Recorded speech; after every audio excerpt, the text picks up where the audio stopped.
Nesta porção que nós começaremos a analisar hoje e no próximo domingo chegaremos a concluir o capítulo 3, Paulo começa uma nova parte da Epístola aos Romanos, tratando sobre a justificação pela fé somente. Este é um pilar da fé protestante, é um pilar da salvação nas Sagradas Escrituras. Sem a doutrina da justificação, tudo muda.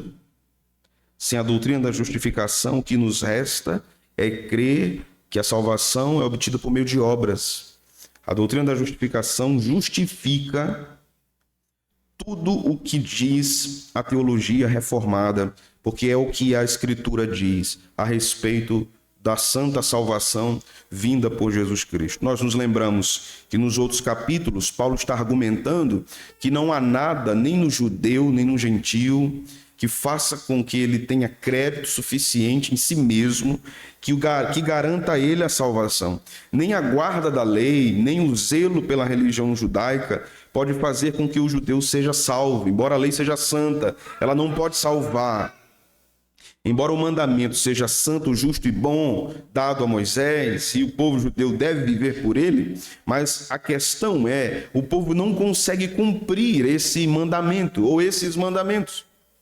Nós observamos anteriormente que Paulo vai dizer no capítulo 2, que se há um judeu que consegue cumprir a lei, e consegue de fato andar em linha ou alinhado com todos os preceitos da lei, então esse é digno de ser glorificado. Esse é digno de ser salvo, porque ele encontra dignidade nele mesmo, no que concerne a guarda dos mandamentos. Mas a grande questão é que ninguém consegue cumprir essa lei.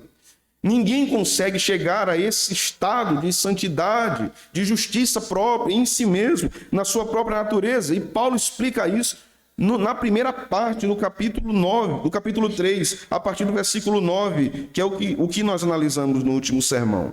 Então veja no versículo de número 10, por exemplo, como está escrito, não há justo nenhum sequer, e isto se refere ao judeu e ao gentio.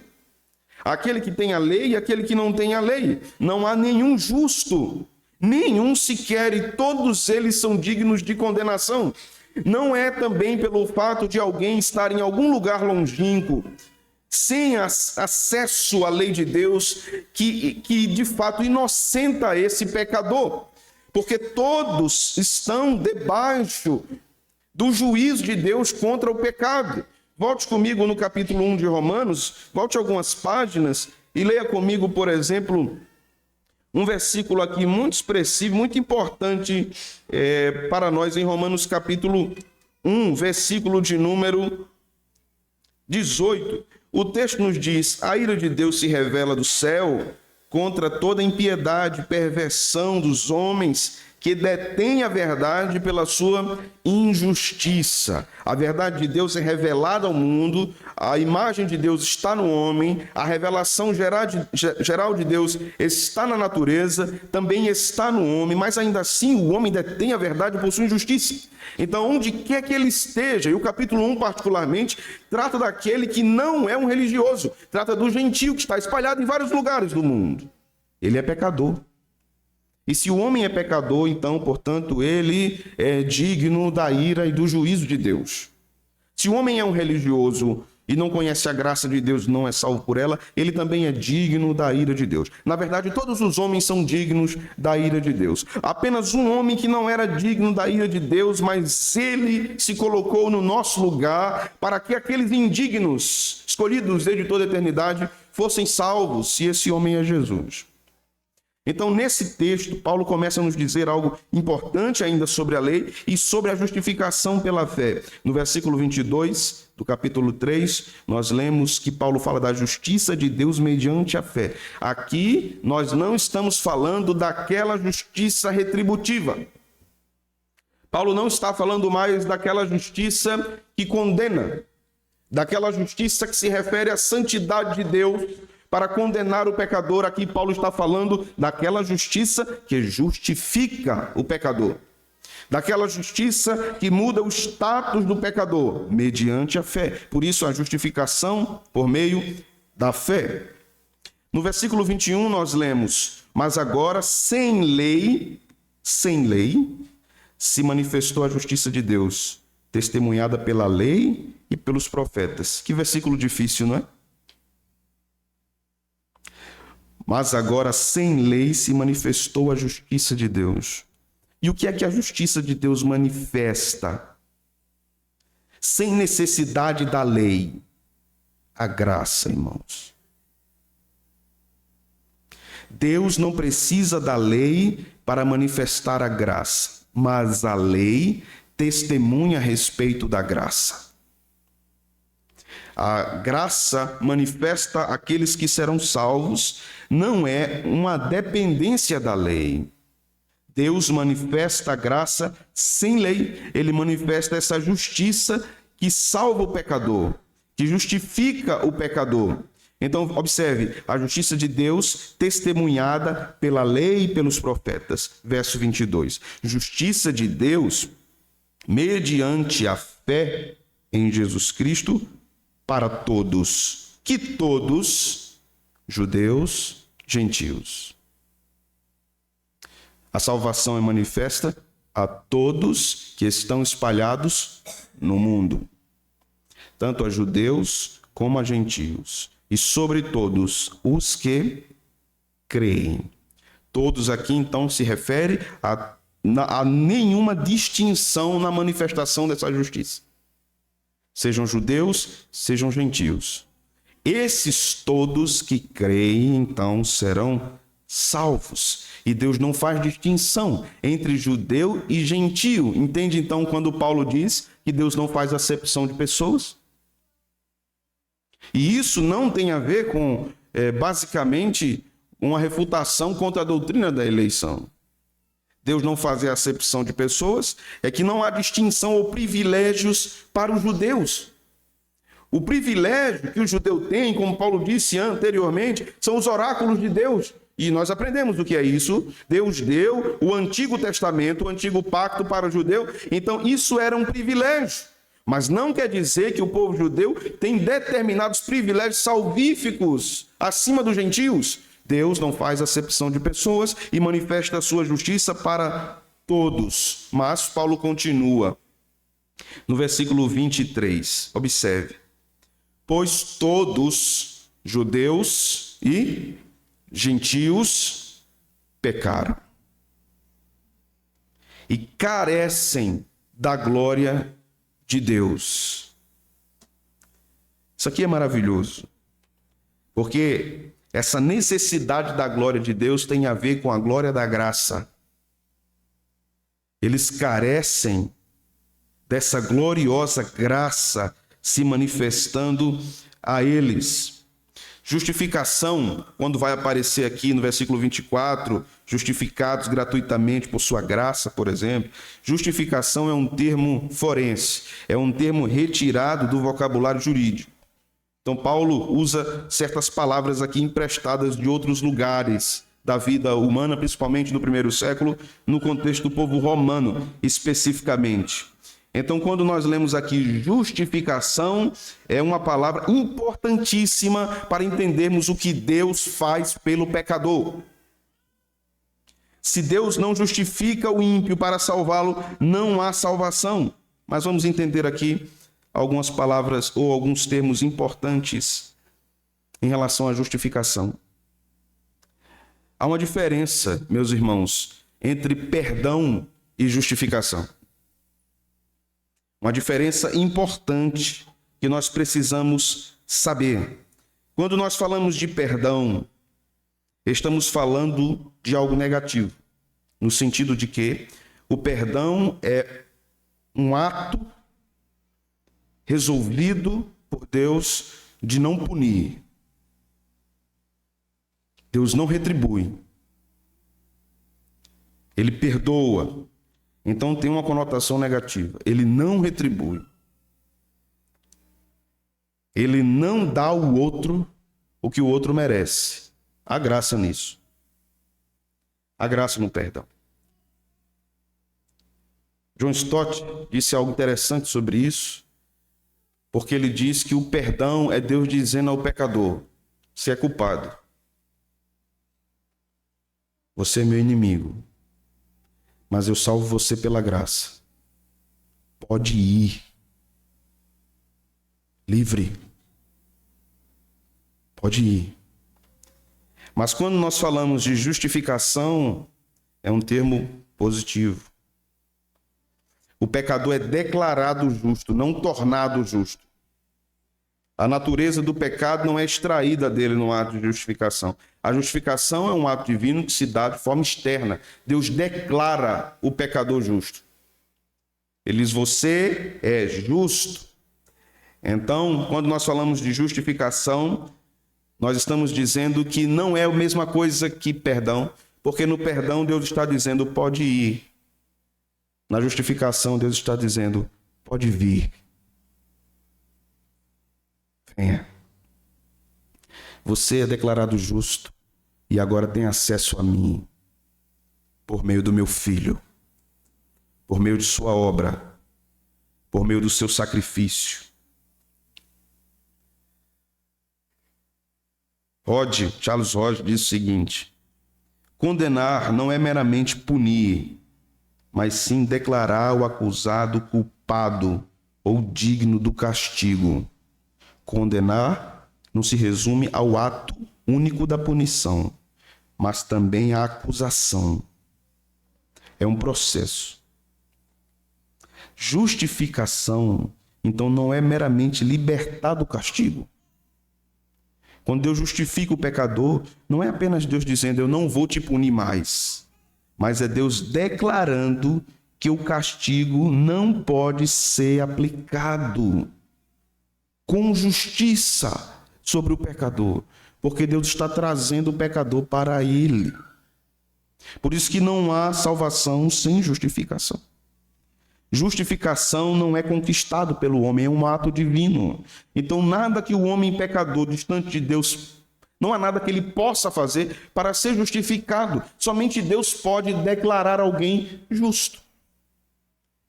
Isso explica muita coisa no que nós queremos sobre a teologia da salvação. É Deus quem resolve salvar. Então, todos os homens absolutamente são pecadores e dignos do castigo. Você é digno de castigo. Você é culpado. Você recebe de Deus, na sua palavra, os apontamentos do seu pecado. Isso não deve apenas chegar aos seus ouvidos, mas ao seu coração. Todos indistintamente pecaram. Todos absolutamente estão debaixo dessa natureza. E aqueles que estão sem Cristo estão debaixo de uma sentença terrível. Deus julga o pecado. Deus condena o pecado. Você é pecador, então, e necessita de reconciliação com Deus. Você precisa que Ele não diga apenas, pode ir, mas você precisa que Ele diga, venha.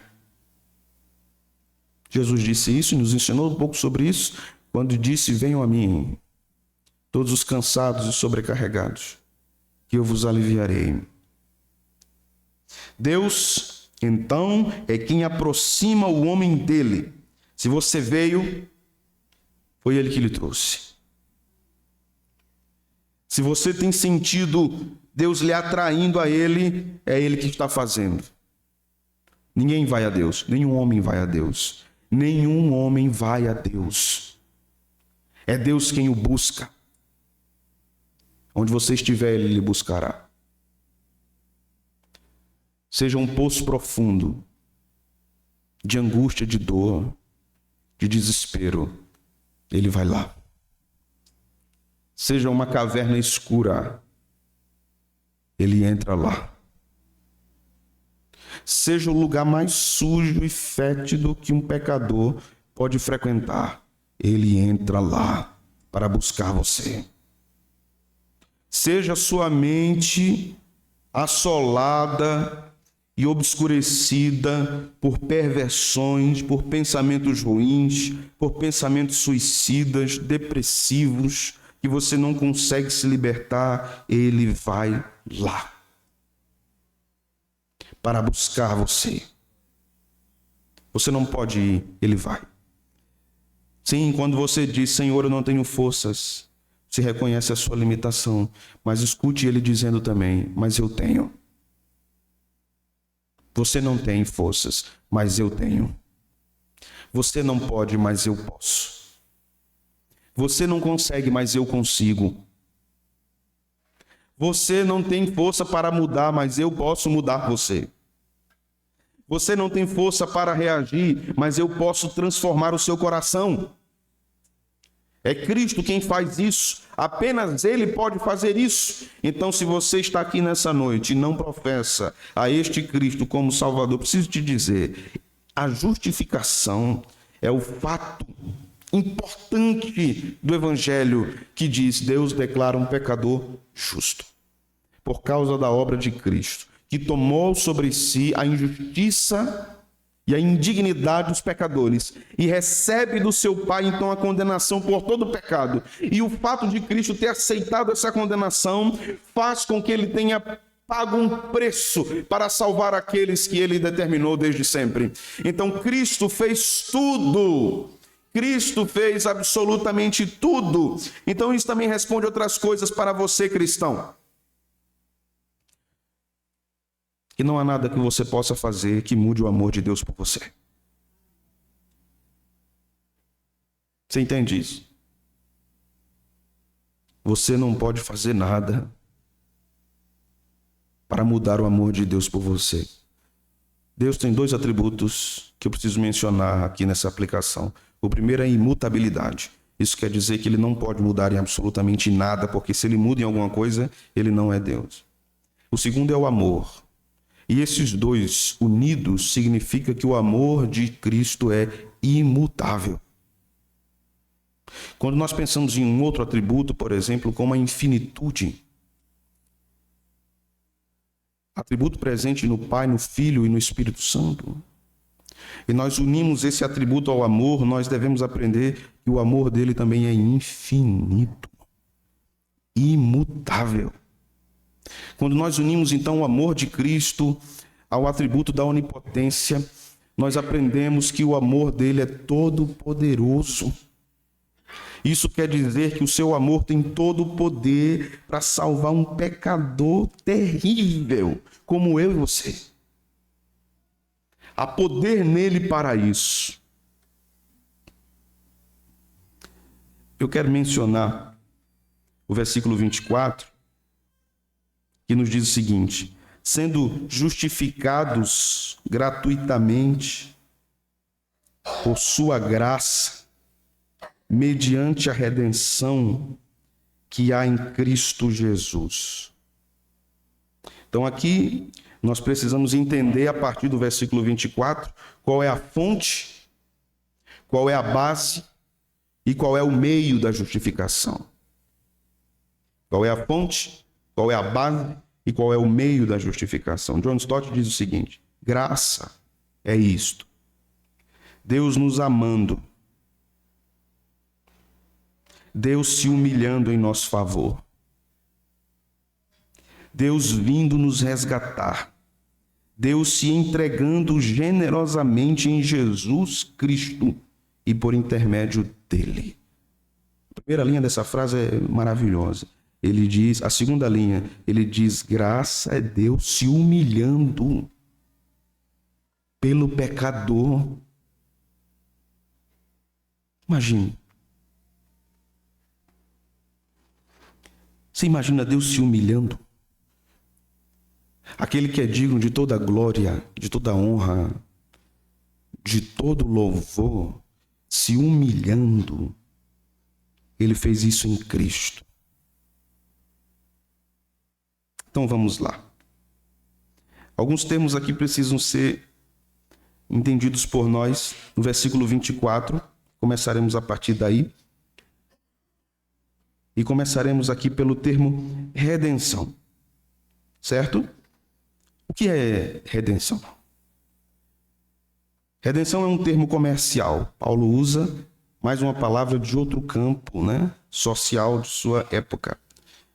Ele empresta isso dos mercados. Esse termo é utilizado no Antigo Testamento e aparece se referindo à compra de escravos para a libertação. Então, esses eram chamados de remidos, ou redimidos. Isso quer dizer, então, irmãos, que quando o texto nos diz aqui, sendo justificados gratuitamente por graça, mediante a redenção, quer dizer que ele nos compra para nos libertar. Nós somos comprados e um preço foi pago por ele para que isso acontecesse. Quando nós lemos mais à frente o versículo de número 25, o texto diz: a quem Deus propôs, em Cristo Jesus, não é? A quem Deus propôs no seu sangue como propiciação, mediante a fé. Observe que a palavra mediante redenção está presente no versículo 24, que a palavra mediante a fé aparece mais uma vez aqui no versículo 22, e esse texto, essa expressão vai aparecendo algumas vezes no texto bíblico, mas sabendo já o que é redenção, precisamos saber o que é propiciação. Propiciação é o aplacamento da ira divina. Cristo aplacou a ira do Pai, que era direcionada a mim e a você. Pense agora. A ira de Deus alcança o pecador. E se você não creu em Jesus, ela está apontada para você. A propiciação acontece por meio de Cristo. É Cristo aplacar a ira do seu Pai. Mas como assim, pastor? Deus é um ser bom? Observe, pense bem. Se Deus não se irar contra o pecado, ele não pode ser bom. Certo? Não há bondade num ser que não se ira contra o pecado. Quando nós falamos de ira no nosso contexto, nós já imaginamos algo descontrolado, né, fruto de uma espécie de desequilíbrio emocional em dado momento. Isso não se refere a Deus. Mas se Deus não se ira contra o pecado, ele nem é bom nem é santo. Porque como um ser pode ser todo santo se ele não se ira contra o que é uma violência contra ele, uma rebeldia contra ele, um pronunciamento de guerra contra ele? Deus se ira contra o pecado dos homens. Então, na propiciação, Jesus aplaca a ira do seu Pai, que era direcionada a nós. E vários textos do Novo Testamento nos mostram isso. Por isso que esse texto do versículo 24 tem a ver com o que nós chamamos de expiação. A expiação é uma substituição vicária.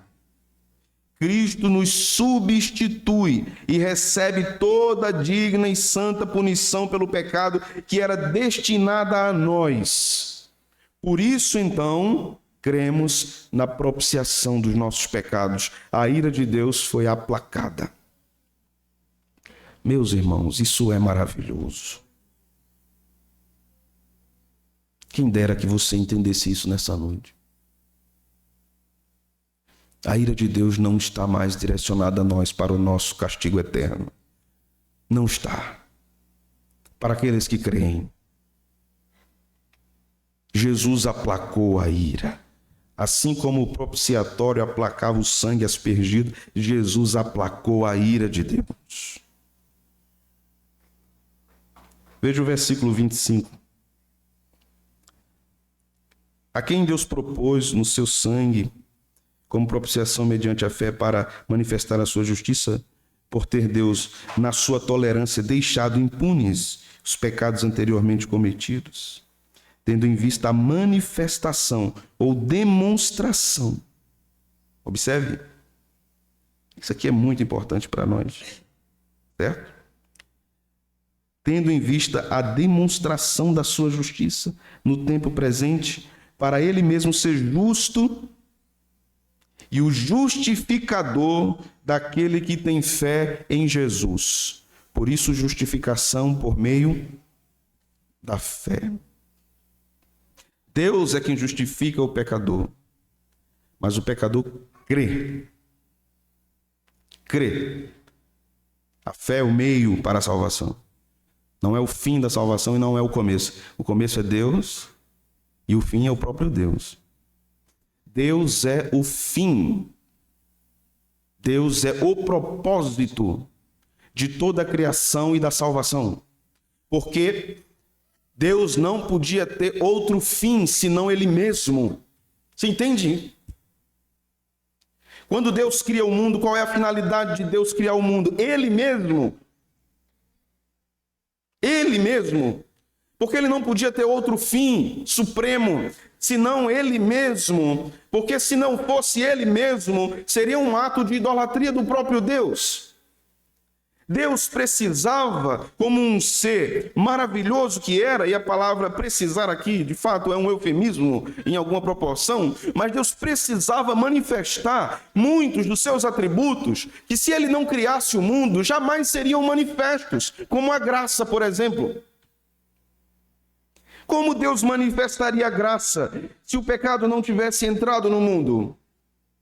Mas então qual é o fim da salvação? Deus mesmo. Qual é a finalidade da criação? Deus mesmo. A glória dele mesmo.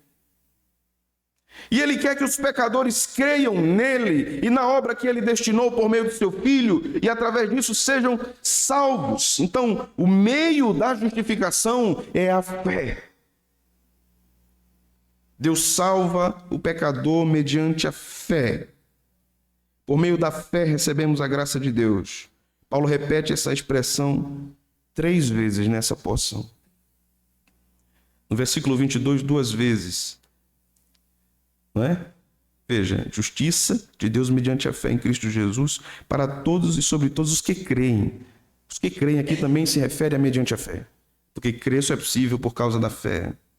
A fé é a recepção da graça e é obra de Deus também. Observe. E como eu faço para ter fé? É Deus quem lhe dá também. A justificação é uma obra dele e a fé é ele quem lhe dá também. Porque pela graça sois salvos, por meio da fé, isso não vem de vós, é dom de Deus. Olhando para Jesus, autor e consumador da nossa fé.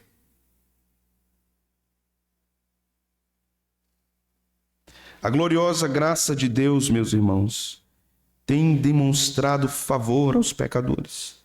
Quanto amor há aqui. Quanto favor há aqui. E esta é uma ideia de amor completamente distinta do que nós entendemos hoje como o amor romântico, como o amor hollywoodiano, como o amor líquido do nosso tempo. Nós facilmente dizemos que amamos tantas coisas. Nós amamos as roupas que temos, o celular que compramos. Nós amamos uma pessoa que conhecemos ontem. Mas esse amor que é tão ligeiro para acontecer, também é tão ligeiro para sumir. Tão vazio de significados, de atributos. O amor de Deus é cheio de atributos. Sacrifício, misericórdia, justificação, chamado, predestinação, glorificação. Ocupe-se então dessas verdades do Evangelho, você que é cristão. Que essas verdades estejam presentes durante os seus dias na terra.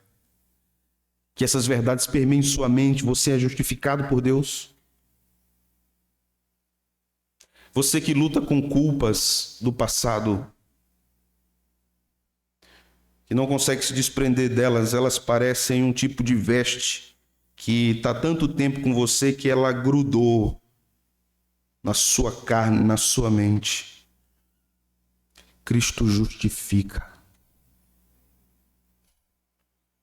Acabou. Você foi salvo. Ninguém pode mudar isso. Satanás pode nos acusar. Os ímpios podem nos acusar. Pessoas podem nos acusar. Mas a Escritura diz que ele disse: pode ir, você está perdoado. E também disse: venha, você está justificado. Nada nos separará do amor de Deus que está em Cristo Jesus, nosso Senhor. Nada. Quem é o seu Senhor? o seu pecado ou Cristo?